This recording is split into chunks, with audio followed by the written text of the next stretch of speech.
Part two of the Regulator asking me not only how to write a song, but the process of getting that song either famous or getting it on the radio or getting it, sung by a famous artist.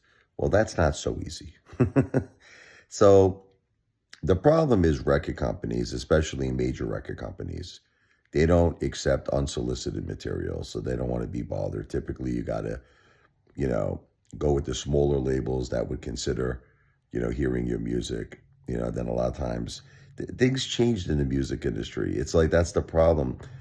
Is that in the old days, it made sense to get a record contract. Okay, nowadays it doesn't make sense anymore because you don't make money like you used to in the music industry. In other words, back in the day, you could sell like records, you could sell CDs, and you got a percentage of the sales. You can make a lot of money.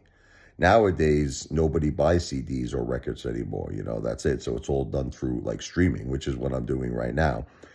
And the record companies, because they don't make the same money that they used to make, they want like friggin' all of your streaming. They'll give you like crumbs. They'll give you crumbs and forget about it.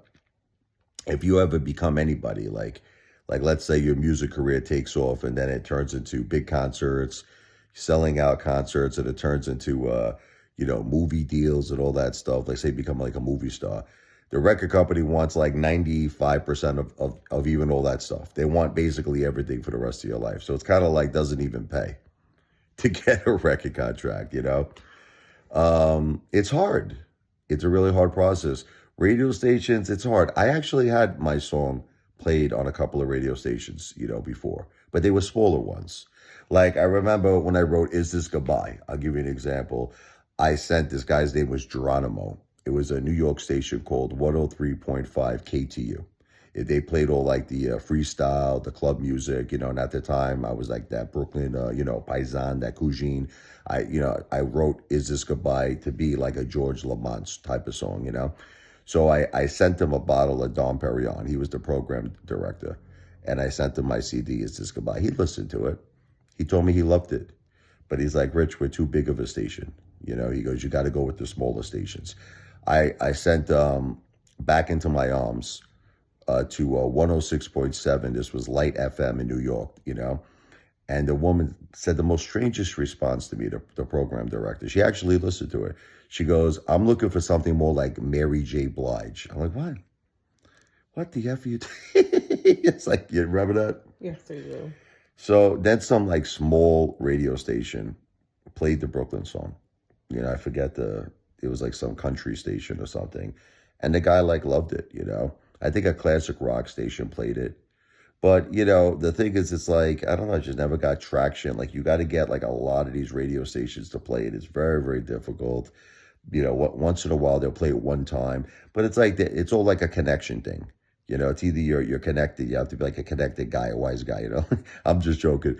You have to be connected. Like the record companies, I think they have these radio stations on the payroll. So just like they get like a new artist, the radio station, it's kind of like, you scratch my back, I'll scratch your back. They just play all the new artists from the major record companies. It's horrible. It's like a monopoly. It's a terrible thing. And I think it's kind of similar to Hollywood. As far as getting someone to sing your song, that's very difficult, Sometimes, people get jobs as like in-house songwriters for major labels. That's a very, very difficult thing. I've attempted that. Very difficult thing to get. Once again, it's kind of like you need connections. Or just sometimes you get lucky. Like sometimes like a person like, Cuba, what's his name? Gooden Jr. His father heard Love His Game through a friend of mine who knew his agent. And a friend of mine sent my CD to Cuba, Gooden Jr., and he loved it.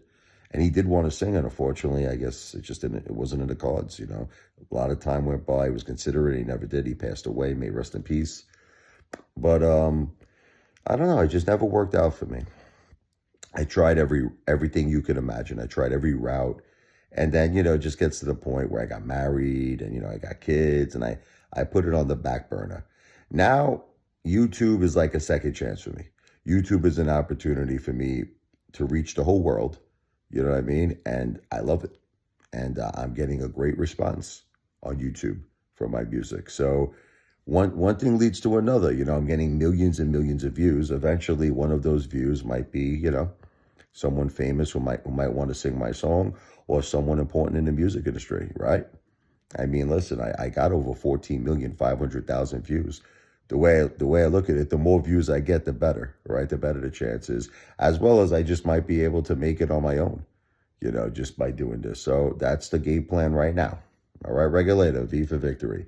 Video's not financial advice, not a financial planner, but I'm the greatest entertainer who's ever lived on planet Earth and the entire universe, the one, the only Apefather in the house, baby. Wow!